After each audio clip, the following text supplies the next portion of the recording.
person in charge tomorrow. You could help yourself. You'd be like, well, I like mangoes and berries and everything. And they're all going to be alcohol, so that's my So do it now? Or do we do it?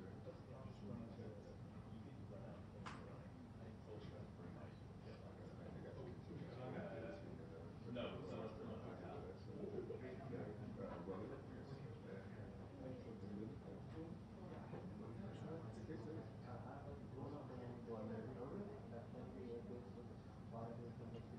Now it's like eating out. Yeah. Yeah. They probably thought their base was going to be far away. Now they get noise complaints probably for the jets. Yeah, I get noise complaints probably for the jets. Yeah, went to the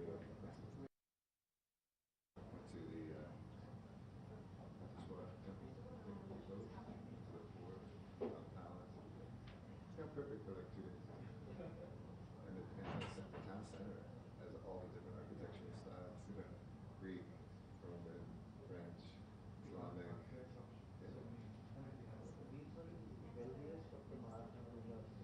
of course. India. Yes, India. And then that's how it's I stayed with a hotel with this nephew of mine. That's pretty. His wife was like, my sister married my grandmother from Gujarat. Like, oh, the royal soldiers marry each other, right? That's how you keep the power. And it's very confusing sometimes. Oh, my sister. Right, we all know each other. The civilization. I would use the civilization as well.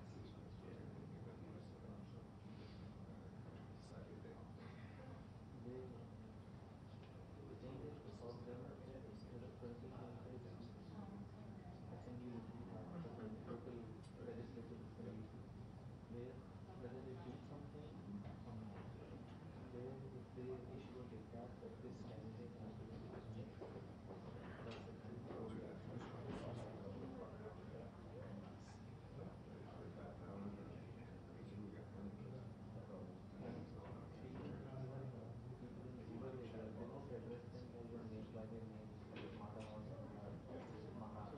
Still say you can try to outlaw things. Sometimes it's good. They say, I think everywhere around the world, there's like a million books in the world where it's but the fascination with the royalty no matter where you don't want them to be alone. You want that idea that there's some people that are more than that.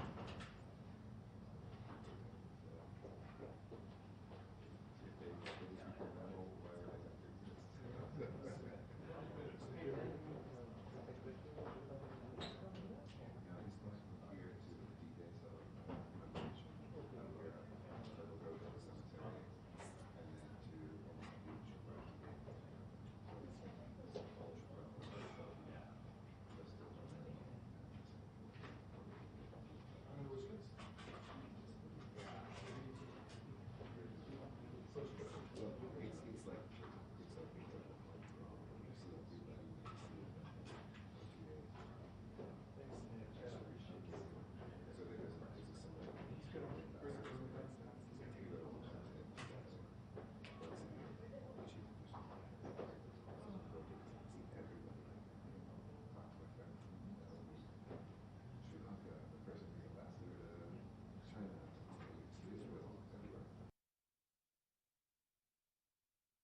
We're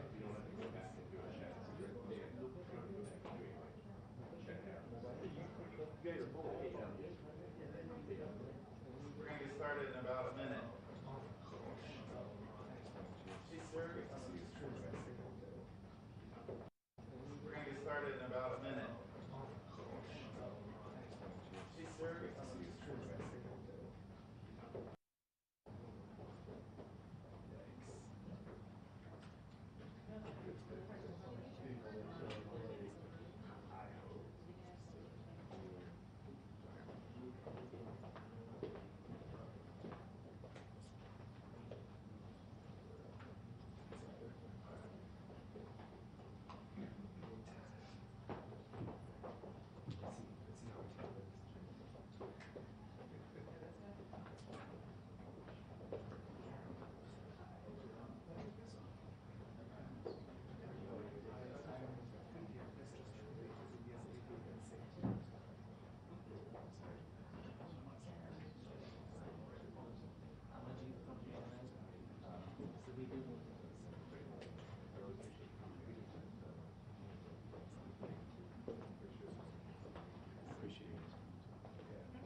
Thank you.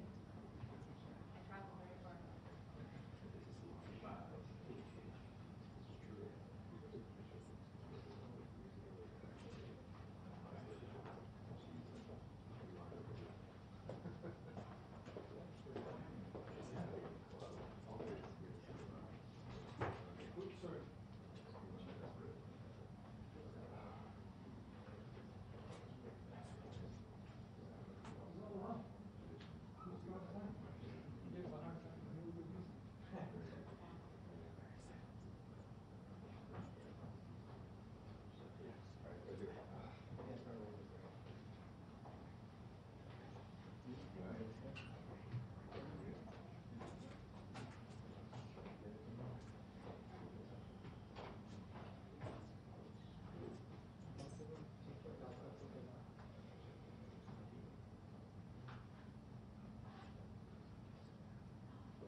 Welcome, ladies and gentlemen.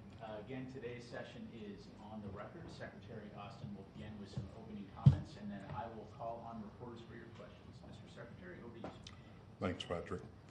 First, I want to again offer my deepest condolences for the tragic loss of life in the terrible train crash in eastern India. We mourn alongside the Indian people, and we'll keep them in our thoughts. Now, let me turn to some of the business of this visit. I had productive discussions today with Defense Minister Singh and National Security Advisor Doval. As the world's two largest democracies, India and the United States play a unique role in preserving the rules-based international order that keeps us all secure. Since I last visited India in 2021, our global and strategic partnership has continued to rapidly grow.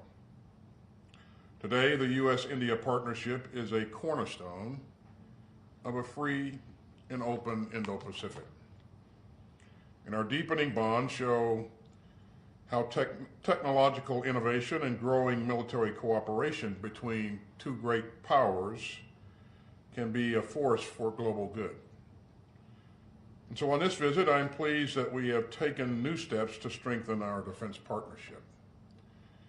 we established an ambitious new roadmap for defense industrial cooperation, which will fast-track high-priority co-development and co-production projects and build closer ties between our defense industries.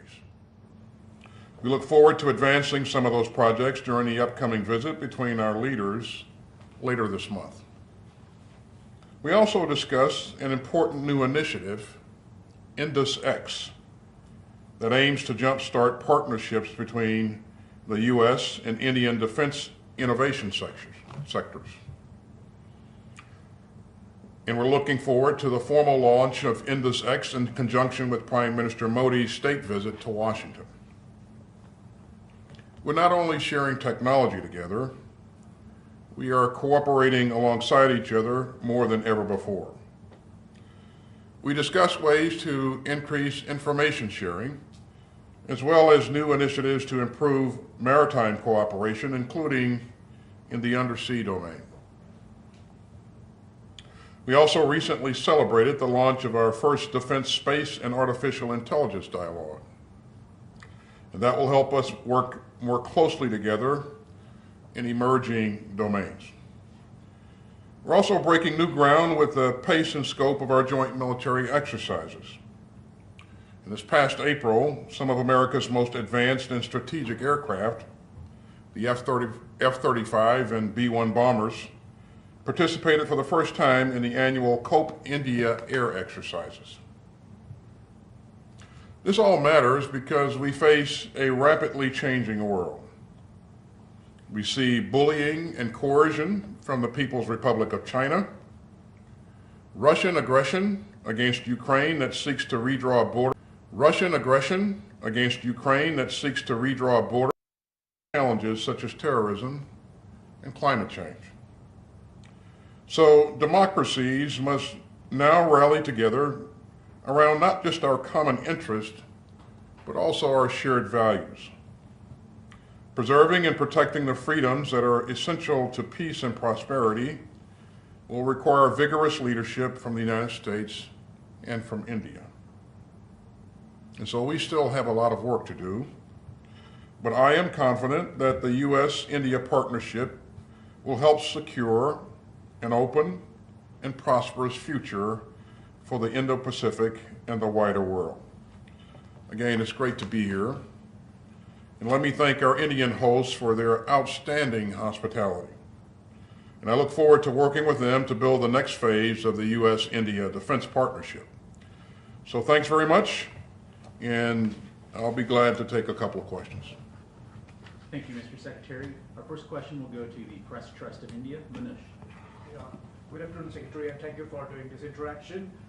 You mentioned about growing industrial collaboration between India and US in the defense sector. GE has actually offered technology for the engine of the fighter aircraft to India. So is there any progress on that, and can we expect any kind of announcement on this project which India is looking forward to? Yeah, as you've seen from the roadmap that we've discussed, we are absolutely committed to our historic investment in shared technology cooperation. And so we're doing things in a number of areas to include things like ISR, and you heard me talk about undersea domain awareness and a number of other things. I don't have any announcements to make today, but I can tell you that the U.S. government is putting our full weight behind supporting India's defense modernization. I look forward to continuing to work with Minister Singh going forward there. Our next question will go to Agency France Press. Will. Mr. Secretary, thank you. There are reports of a large-scale, multi-pronged Ukrainian attack in Donetsk and a separate axis of advance in Zaporizhia. Is this the start of Ukraine's long-awaited counteroffensive?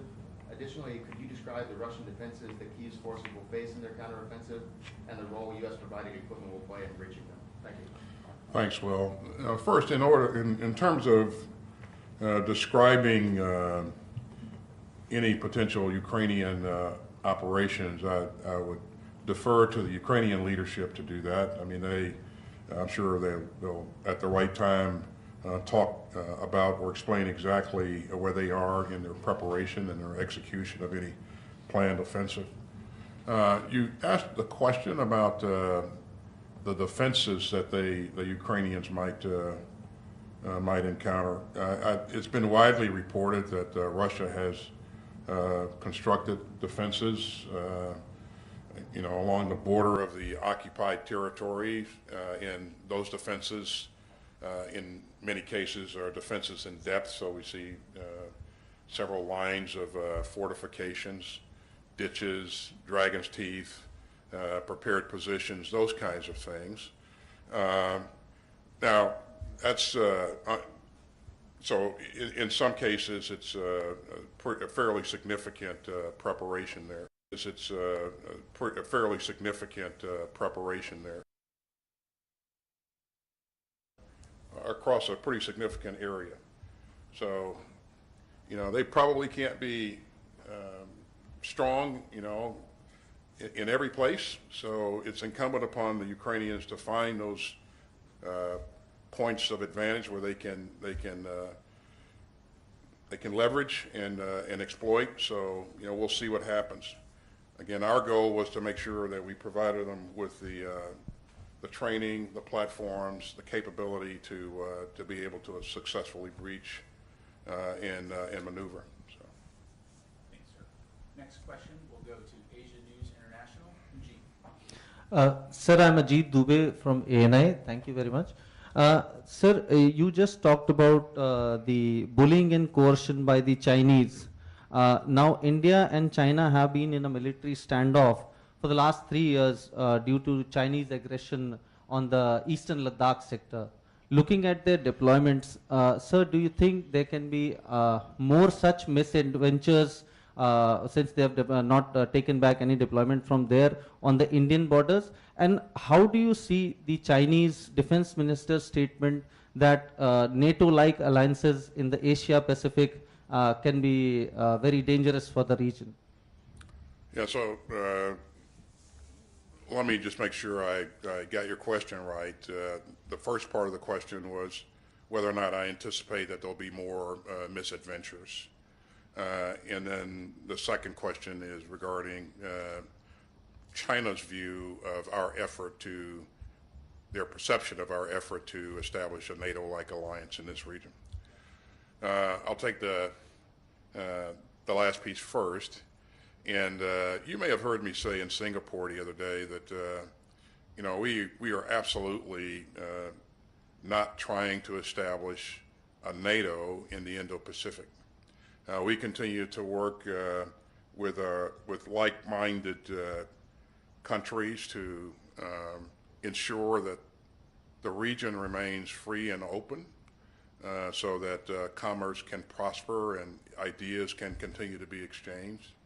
And so we will continue that work. And so certainly India and us share the same vision of a free and open Indo-Pacific. In terms of what could happen along the LAC, I won't get into any kind of speculation, but a number of things can always happen, but want to make sure that we do everything we can to ensure that things don't happen. And part of that is being able to communicate with great powers, being able to communicate with each other and prevent things from incidents from escalating out of control. So I won't care to speculate as to whether or not there'll be additional misadventure, but I certainly hope not. So. Thanks, sir. Our next question will go to Wall Street Journal, Nancy Youssef. Thank you. I'd like to follow up on Will's question. Wait, please. I'd like to follow up on Will's question, then I have one about India. Have the Ukrainians notified... That's two questions, Nancy. But only two, hopefully. Have the Ukrainians notified the U.S. of the start or the imminent start of their offensive? And if not, based on your military experience, what are we seeing happening? Is this a shaping operation? And then on India, the U.S. has reportedly shared intelligence with India during its border clashes with China. What other specific steps is the U.S. taking to ensure that India is capable of pushing against China's military assertiveness? Thank you. In terms of where the Ukrainians are in their planning and execution of their operation, again, I really would defer to the Ukrainians to answer that. But we can talk about what we're seeing, and we're seeing continued operations in and around the Bakhmut area. We're seeing an uptick in activity south of there, an uptick in activity south of there. There could be a number of things happening as the weather improves. We said before that weather has been a factor here throughout. Then Ukraine will want to make sure that it's doing the right things to conduct battlefield reconnaissance and all those things that could lead up to a successful maneuver. But what exactly they're doing, where, when, and how, I think the right thing to do is to allow the Ukrainians to speak to their operation. And your second question was, again? The U.S. has reportedly shared intelligence with India during its border clashes with China. What other specific steps is the U.S. taking to ensure that India is capable of pushing against Chinese military assertiveness? Well, I won't talk about what we share and don't share with our partners or allies, but as you know, as a practice for our allies and partners, we always share as much information as we possibly can. And again, any specific steps that we may or may not take, again, I won't care to address that in this forum. So. Thanks, sir. Our next question will go to the economist, Anton LaGuardia, thank you. You've spoken about greater cooperation in the defense industry. You've spoken about greater cooperation in the defense industry. Create a more integrated defense industrial base, and what benefits does that bring to the U.S., given that hitherto the U.S. has been very jealous about guarding its military technology? And we're still very careful about guarding our technology, and we only share our technology with countries that we absolutely believe in and trust, and so you see an increasing desire for us to share with our partners here in India. And I think that if you look at some of the things that we're working on, Antoine, it's I would describe this period as certainly consequential in terms of the kinds of things that we're doing, working together on. But I would also say it's transformative in that, again, there are opportunities to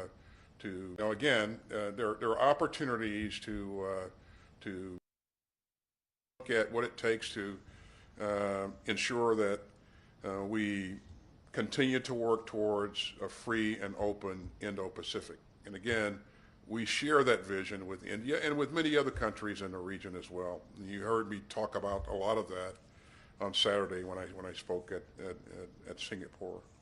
So we remain encouraged that India has continued to diversify its equipment over the past decade, and we're looking forward to continuing to work with them to increase additional capabilities. Next question will go to Bloomberg. Peter. Yeah, thanks very much for doing this. So Kurt Campbell has described the US-India partnership as the US's most consequential partnership for the 21st century. Do you agree with that assessment? And what are the main obstacles to fulfilling the potential of that partnership when it comes to military cooperation? And then just related to that, if I may, Russia's ability to deliver weapon systems has declined due to attrition in Ukraine. Is the US taking advantage of that to wean India off Russian weapons? Thank you. So the first piece is it accurate to say that the U.S.-India relationship is one of the most consequential in this century? Absolutely. These are the two world's largest democracies working together toward a common vision of a free and open Indo-Pacific. Tremendous capacity in this country, and again, like-minded countries working together I think can create lasting effects, and the effects that we're after is what we've hammered home over and over again, is just to make sure that the region remains open and secure and promotes commerce and the free flowing of ideas and that sort of stuff. So, yeah, it is a very, very important relationship. So. Thank you. The obstacles and then the Russian weapons piece. The obstacles to... What are the obstacles to the military potential of that relationship being fulfilled? Well, you know, I think there are actually more upsides than obstacles, and we'll focus on all the benefits that we will potentially achieve. And again, you can probably come up with 1,000 different obstacles for any problem set, but there's so much opportunity here. I think it's best to remain focused on what we can do with our partners here and really create goodness for the region and goodness for our both of our industrial bases and our militaries. Last question will go to ABC Matt. Thank you, Secretary Austin. We know the U.S. was looking into the apparent use of U.S. Humvees and MRAPs by paramilitary fighters in an incursion on Belgorod last month. At this point, do you know whether these were indeed U.S. vehicles, and further, whether they came to Ukraine as part of any U.S. aid packages? Secondly, going off of that, does the U.S. do any tracking of weapons and vehicles beyond the sort of end-use tracking to make sure it gets to where it's supposed to go in Ukraine? Beyond that, is it just up to Ukraine to self-report where these things happen and whether or not they stay within settled boundaries? Well, Matt, you've heard us say a number of times that we've emphasized to our partners there in Ukraine that, you know, the use of our equipment for offensive operations in Russia, we certainly would discourage that. And in terms of our ability to track end-use monitoring, you know, we continue to progress in terms of capability. The limitation has been from the very beginning the number of people we actually have on the ground there in Ukraine. Now, having said that, I think the Ukrainians have been, by and large, really transparent in allowing us to access those areas we need to access and look at what we need to look at. So we will certainly maintain the stance that the equipment that we provide is for use in their defense of their sovereign territory. And again, we'll continue to refine our in-use monitoring capabilities as well. But I think we have come a ways, but it will never be perfect until you can get a lot of people on the ground. And in that particular instance in Belgorod, did you have any updates on that? No, I don't have any updates for you, Matt. Thanks. Did you have any updates on that? No, I don't have any updates for you, Matt.